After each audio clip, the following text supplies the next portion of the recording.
Bueno, hay muchos temas que tratar con nuestro experto en materia internacional, Mauricio Mechoulam. Mauricio, ¿cómo estás? ¿Cómo estás, Leo? Pues sí, la agenda internacional cargadísima. Cargadísima. Empecemos con la bomba de hoy, la bomba mediática, noticiosa. Así es. ¿Hace cuánto que nos pedía un primer ministro a la reina que cerraran el Parlamento en el Reino Unido? Es que además es una jugada sorpresiva con todo lo que se venía tejiendo. Sí.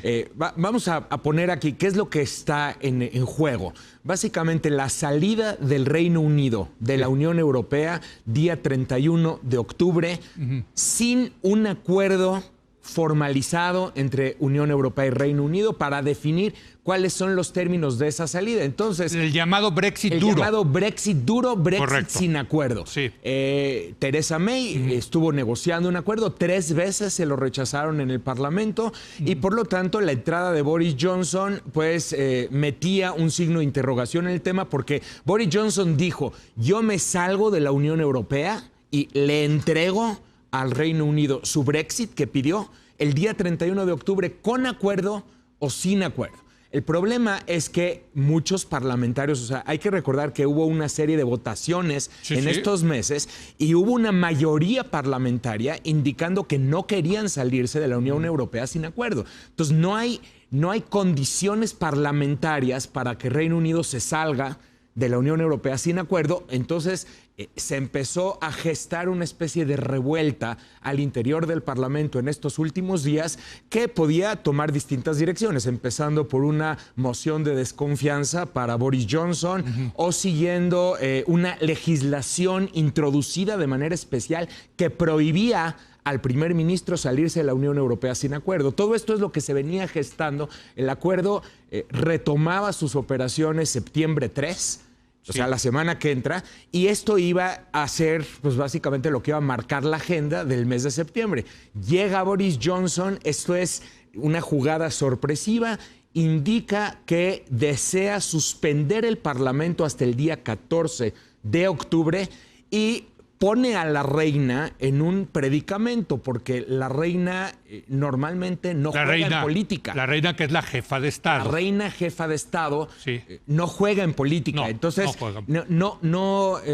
digamos, no va a tomar una postura política a favor de Boris Johnson o a favor de la oposición o a favor de nadie. Bueno, ella tiene que seguir constitucionalmente lo que le pide el primer ministro, ¿no? Y en este caso le pide el primer ministro la suspensión y la reina lo autoriza. Pues sí, porque si no, imagínate la crisis constitucional que se hubiera armado, ¿no? Exacto. Una confrontación entre el jefe de Estado y el jefe de gobierno. Eso ya sería... No, aquí el tema no es la reina, estamos de acuerdo, ¿no? El tema es una acción autoritaria el cerrar el Parlamento, dirías tú. Mira, hay en Reino Unido quien está diciendo que sí.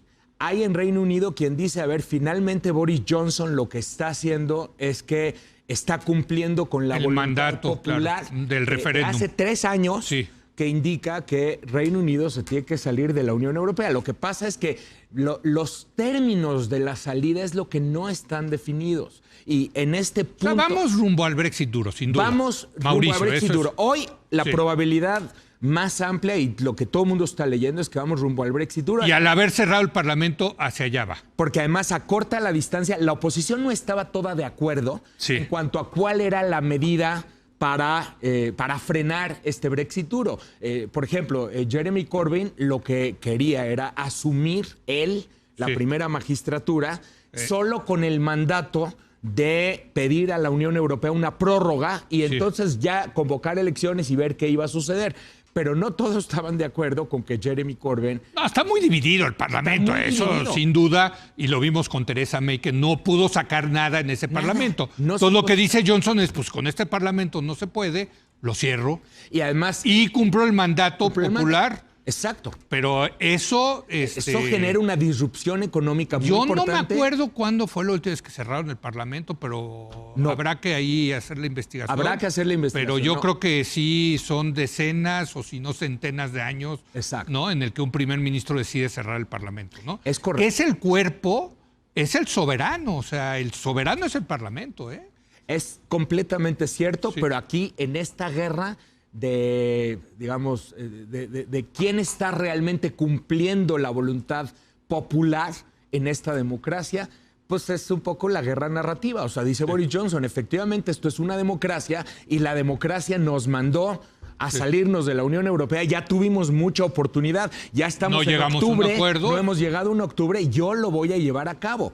Y en este punto, o sea, no está definido, vamos, o sea, tú puedes tener una postura y otra, pero en Reino Unido, que es donde importa, no hay una claridad en cuanto a quién realmente tiene la razón. Ahora, ¿no es una movida también para obligar a la Unión Europea a darle más espacio posiblemente, a Boris Johnson? Pero se ve difícil, ¿eh? Se ve muy difícil. Sí te quiero decir que en cuanto a la Unión Europea, la postura que han manifestado es esto es lo que nosotros podemos ceder. Y también ellos están intentando buscar mandar un mensaje a otros países que posiblemente se quisieran salir de la Unión Europea. Claro, de subirles el costo, ¿no? Subir el costo. O sea, este es el costo de salirte de la Unión Europea. No es tan fácil como los populistas lo prometen, vamos a salirnos y a partir de este momento todo va a estar bien en nuestra economía. Bueno, déjame irme, porque esto pues va a seguir, desde luego, el tema del Brexit. Sí, pero te habíamos invitado originalmente a hablar de los resultados del G7 este pasado fin de semana en Biarritz, Francia. Como siempre, el centro de la acción se lo llevó tu amigo Donald Trump. Es que tiene una capacidad de marcar la agenda. Sí. Además, aquí se notó, hubo un reportaje muy bueno del New York Times al respecto, lo recomiendo, se notó muy claramente que ya lo empiezan a conocer y ya entienden que no vale la pena oponerse a él en estos foros internacionales, no saca nada bueno de hacerlo, él hace sus berrinches, marca la conversación, marca la agenda y finalmente pues toma las acciones que quiere tomar. Entonces, la forma de tratarlo se está volviendo todo un tema a nivel internacional. Y esto, ojo, también para aprender desde México, porque muchos piensan que la forma correcta es oponerte directamente a él. Bueno, en este caso, lo que vemos es que no buscaron generar controversia con él en los temas centrales. ¿Cuáles son los temas centrales? El primer tema fundamental son las guerras comerciales. Desde luego, ese es el tema. Está el tema de China, pero también hay otras guerras comerciales con la propia Unión Europea. Sí. Y con la India, por ejemplo. Sí. O sea, hay otros espacios donde Trump está atacando, está imponiendo. ¿Y ahí cuál es el resultado, Mauricio? En el tema de la guerra comercial, en particular con China, porque hubo declaraciones de que sí, ese sube, baja. Ya nadie entiende qué está pasando. No, a ver, la guerra comercial sigue. Sí. Hoy, en este instante, tenemos 25% de aranceles sobre 200,000 millones de dólares. Tenemos ya una orden por parte de Trump de que a partir del 1 de septiembre se suma 10% adicional a 300,000 millones de dólares, con una orden adicional de Trump de sumar a todo lo que acabo de decir 5% más. O sea, lo del 25 se convierte en 30, lo del 10 se convierte en 15 a partir del 1 de septiembre, salvo que otra cosa ocurriera. Y los otros países le decían, oye, no. Y los otros nos va a llevar. De hecho, Europa ya está en recesión. No, Alemania está en recesión. Esto está generando una recesión a nivel global. Macron por ahí se aventó a decir una declaración, tenemos que intentar regular el comportamiento comercial de los estados. La realidad es que no hay un cambio en este sentido. Lo único que hubo fue como cambios en el ambiente, porque de pronto Trump hacía declaraciones que parecía que iba a la guerra con todo y de pronto Trump decía... No, el líder Xi Jinping es un gran líder y vamos a tener conversaciones y vienen negociaciones pronto. Entonces, este sub y bajas de emociones, pero no cambia esto otro que te acabo de decir. Hasta hoy estamos emplazados para que el 1 de septiembre todas estas tarifas arancelarias adicionales se sumen a las ya existentes y además, ojo, hay que introducir una amenaza adicional. Mucho cuidado con esta porque esta es brutal. Por Twitter y luego ya en declaraciones, Trump dice, por esta vía ordeno a las empresas estadounidenses a empezar a buscar alternativas a China, aduciendo al hecho de que puede invocar los poderes especiales de emergencia para prohibir desde la Casa Blanca a las compañías estadounidenses hacer negocios con China. Como hizo con Huawei.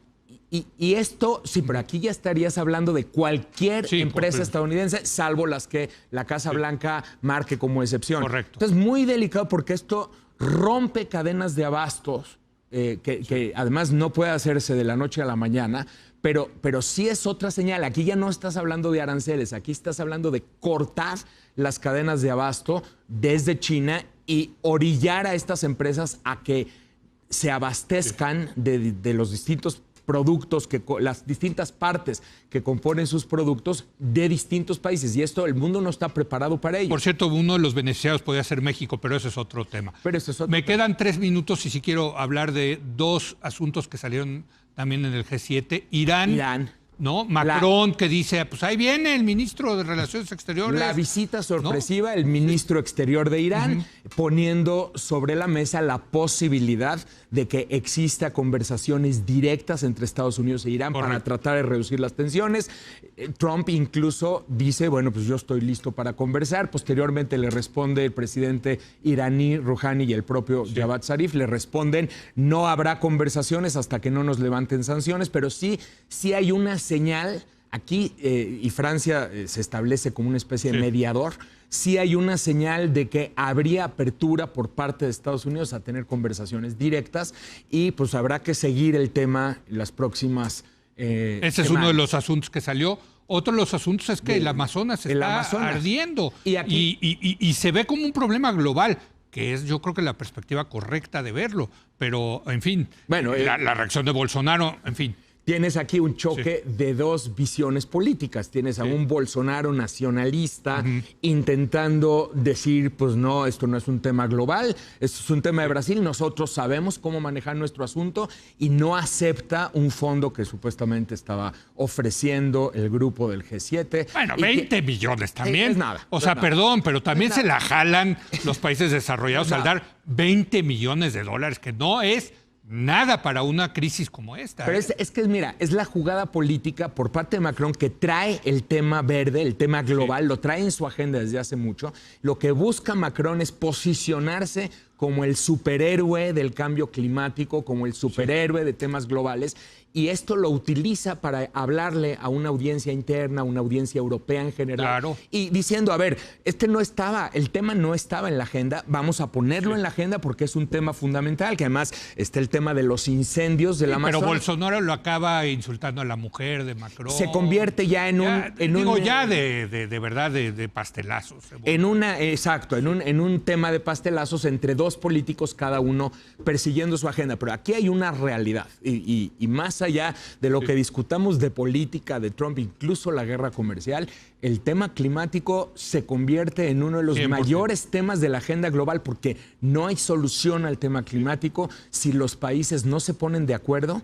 No, y más si tienes a un Trump, un y tienes a países como Trump que niegan el cambio climático. Lo niegan, y que no solamente lo niegan, sino que implementan política que va directamente opuesta a los acuerdos que se han establecido a nivel internacional. En 30 segundos, ¿cuál es el saldo de esta reunión del G7? Yo diría, las cosas siguen más o menos como estaban. La guerra comercial continúa.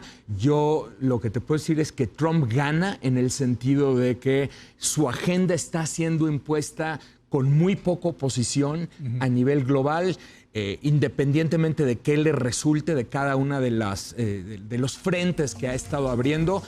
Lo que queda claramente es que esta falta de contrapesos a nivel global se pone de manifiesto en cada una de estas reuniones, y sobre todo en esta última. Bueno, las imágenes son brutales en ese sentido. Otra vez las caras de Merkel frente a Trump, Macron ahí tratando de... Impresionante. O sea, nadie está siendo capaz de oponerse o cambiar la agenda política de este presidente. Y esto es lo que pero eso cae muy bien en la base social de Trump. Por supuesto. A eso le juega Trump. Él está jugando, y entonces él utiliza esto como un tema que le favorece en su precampaña electoral. Gracias, Mauricio. Muchísimas gracias. Gracias a Mauricio Mechulán, gracias a usted por habernos acompañado. Yo lo espero mañana en punto a las 10 de la noche, cuando otra vez sea la hora de opinar. Aquí nos vemos.